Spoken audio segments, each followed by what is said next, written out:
Hi, my name is Avery Amel, and today I will be discussing interpersonal communication concepts found in Season 1, Episode 1 of Grey's Anatomy, which was aired in 2005. Episode 1, titled A Hard Day's Night, details the lives of 5 new interns at Seattle Grace Hospital. These interns are Izzy, Alex, Meredith, Christina, and George. These 5 interns are assigned to Dr. Bailey, and as they go through the first day and they go through the first 48 hours, they realize that it's not as fun and as easy as they thought it was going to be, and it's extremely high stakes and competitive. During these first 48 hours at the hospital, there are a lot of conflicts that arise that the 5 of these interns must overcome, along with some of the other doctors who are involved. And a lot of the ways that they fix these situations, or really just communicate in general, is through interpersonal communication. Interpersonal communication is the verbal and non-verbal expressing of feelings, information, and meaning between 2 or more people. First, I'm going to start by listing each interpersonal concept that I have found in this episode of Grey's Anatomy, and then I'll dive deeper into what they actually mean and what characters were involved. The 7 interpersonal communication concepts that I found within this episode were gender-based stereotyping, active listening, empathy, power dynamics, self-disclosure, and last, conflict styles. The first interpersonal communication concept that I'm going to be discussing that was found in this episode is gender-based stereotyping. This was found around the 3-minute and 15-second mark of Grey's Anatomy, and basically, gender-based stereotypes, when they're present, it creates barriers in conversation and communication, or you could say ineffective communication. And this was seen when Christina and Meredith were first in the locker room getting ready to start their first 48. They were both discussing how there was only 6 women out of 20, and then Christina brought up that one of them's a model, so how would they have respect?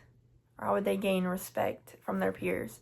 And I think this just really goes to show that it was known in their environment, in a male-dominated field, that it's already hard for women to gain respect. So they have to work 10 times harder than any man does to earn it. I think the importance of this being shown in this episode by the director and the actors was to raise awareness of the situation, and it's often a reality for a lot of women and for a huge portion of communication, and it really does affect perception, especially, for example, if a male attending were to be talking to a female intern, their perception is going to be so much different rather than a male attending talking to a male intern. Women have to go and gain that level of respect, and it really does affect how they're talked to. The next interpersonal communication concept I noticed in this episode of Grey's Anatomy was about a minute later, and it was active listening. When the interns are first meeting Dr. Bailey, their resident and superior, she says that she has 5 rules that she tells all of her interns. Well, as they're all walking to the hospital, the group of the interns and Dr. Bailey, she's listing all of her rules and expectations. Well, once she gets to rule number 4, she kind of just stops and she's like, "Are we clear?"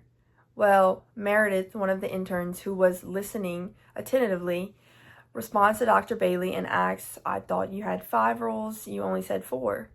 Well, this just demonstrates Meredith inquiring about the 5th rule because she was listening to Dr. Bailey, and she wants to gain as much knowledge as possible because she knows in order to be successful in this career and to make it to the next level, she needs to be. I think that's what the director and the actors are overall trying to communicate with this interpersonal concept. I think when you're being spoken to and you're engaging in a conversation, especially with a superior, it's important to have active listening and to utilize active listening and to respond with meaningful dialogue that shows you were paying attention to the conversation, or else it really is meaningless and it's not going to have a positive impact on anyone. I think it's also important that Meredith went and used her active listening and asked for clarification for what she originally heard from Dr. Bailey and what she expected to hear. Next up, at the 23-ish minute mark and 31-minute mark, I noticed the interpersonal communication concepts empathy and power, which are extremely, extremely important, and I feel like extremely common in day-to-day life with really anyone and with any relationship or any type of communication. Empathy is really just putting yourself in someone's shoes and actually understanding their feelings and their thoughts and where they're coming from. And in the context of this situation, power is really referring to specifically like hierarchy settings, and when you're talking about an authoritative figure and a subordinate figure. When first discussing the empathy side of this situation, Dr. Burke's patient named Tony needed open heart surgery. Well, George, who Dr. Burke had kind of taken under his wing, was assigned to Tony's case, and Tony and his wife, Gloria, were seeking a sort of comfort in George, and they just wanted to know that things would be okay. Well, George, his first day as an intern, he promised Tony and he promised Gloria everything will be okay. Dr. Burke got it, like Tony will be fine. Basically saying the surgery is not going to have a bad outcome, and he knows that. Well, Dr. Burke performed the surgery and it was ultimately unsuccessful. As Dr. Burke walked out of the OR room, and George was kind of like, oh, why? Like, why was it so quick? What happened? Like, that was unusually quick. Well, Dr. Burke says the surgery wasn't successful and that Tony passed away. George was shocked and he didn't know what to say, because in the back of his mind he knew that he had promised Gloria this and he promised Tony, and he lied in a way, and he didn't fully realize the weight of his words. At this point, Dr. Burke's whole demeanor kind of changes and he becomes very authoritative, and his tone becomes extremely serious and scolding almost to George, and he tells George that you can never ever promise a patient anything. And he even makes a comment about you're not God, like only God can decide this. And he then goes on to sort of punish George by making him tell Gloria, Tony's wife, the patient who passed away, that she was now a widow. I think what the director and the actors are really trying to convey here is balancing compassion with caution and the weight of words, especially in a field like the medical field. It's just extremely important in communication to balance. This communication between Dr. Burke and George really just showed the power dynamics that Seattle Grace holds and that are held within an intense surgical field. An extremely important interpersonal concept that I found in this episode of Grey's Anatomy is self-disclosure. Dr. Shepard, the new neurosurgeon attending at Seattle Grace, had this patient named Katie Bryce. She came to the hospital having undiagnosable, life-threatening seizures, and they really couldn't figure out what was going on. They even had to run pretty much every test that they could, and they couldn't figure it out. Well, Dr. Shepard decided that he would offer the interns an incentive that whoever could figure it out would get to scrub in on the surgery with him. And they knew it was going to be an extreme, significant surgery. So this really just leveled up the playing field and the competitiveness within all of the interns. Well, Christina was talking to Meredith about it, and Meredith was explaining to Christina that she would help her and they could work together, that Meredith did not want the surgery. She didn't want it. She didn't want to work with Dr. Shepard, so that if they figured it out, Christina could automatically have it. This was extremely odd to Christina because this isn't a usual opportunity offered to interns. So she was really kind of just confused, and she began questioning Meredith on why she would just give this up. Meredith finally just came out with it that her and Dr. Shepard had previously slept together. By disclosing this information to Christina, this extremely personal information, you don't just share this with everyone, it is almost building a foundation for their relationship, and is making them stronger on more than a coworker level. I think the overall purpose of this being included in the episode by the director and the actors is to really just show the vulnerability and the start of a genuine friendship. It shows their desire to connect with one another, and also just shows the emotional depth of the show.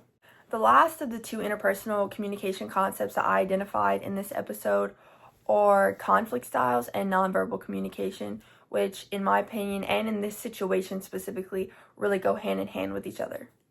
We all have a natural default conflict style, and it really just depends on each person how they're going to react to a situation and how they're going to communicate a situation, whether it's going to be communicated in the benefit of themselves and the benefit of others, or trying to cooperate and come to a conclusion together. It all just depends on the person. Going back to what I just discussed about Dr. Shepard offering an incentive and Meredith telling Christina she doesn't want it. If they get it, well, turns out they did figure out what was wrong with Katie Bryce. And when Dr. Shepard just automatically said, okay, Meredith, you can scrub in on the surgery, Meredith kind of just stared at him with a blank stare, and she didn't decline it. She didn't turn down the opportunity like she told Christina she would. So this obviously caused conflict between the two who had just started to build up a friendship.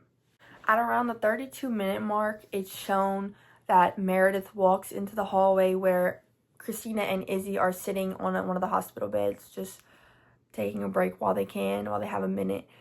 And Meredith kind of just looks at Christina and then asks her, like, what's up? What's going on? Well, that's when Christina really just starts to air out everything that she feels. She tells Meredith, you did a cutthroat thing. You want to be a shark, be a shark. And then finally she just says, screw you. I don't get picked for surgeries because I slept with my boss, and I don't get into medical school because my mother's a famous surgeon. And it was obvious Meredith didn't have to respond with words. She used her nonverbal communication to really express her almost disbelief and her hurt by what Christina said. Christina's competitive conflict style really just shows her personality, and as you get to know her character and you know her characteristics, it really does align with the person. Like, every conflict style is going to align with the type of person that you are and the type of communication and the effort you put into communication.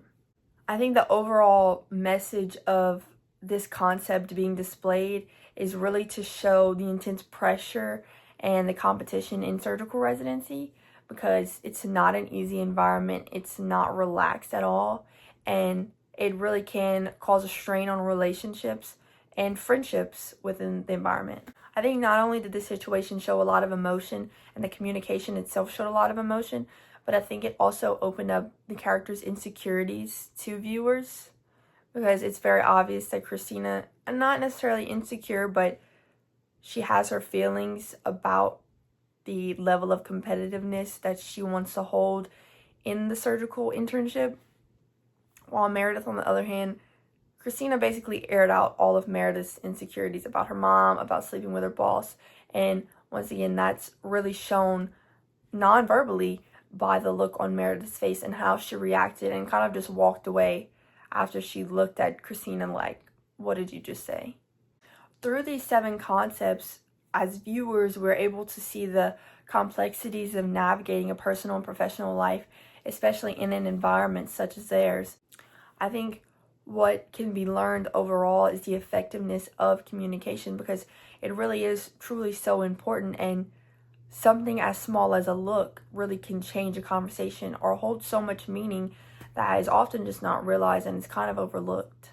These communication dynamics shown between these characters really is a real life representation, and it brings the rawness and the realness to the show, showing viewers how real life communication can be and how things really work out. Interpersonal communication really plays a huge part in these surgeons' journey to becoming successful and compassionate doctors. And I think it was extremely important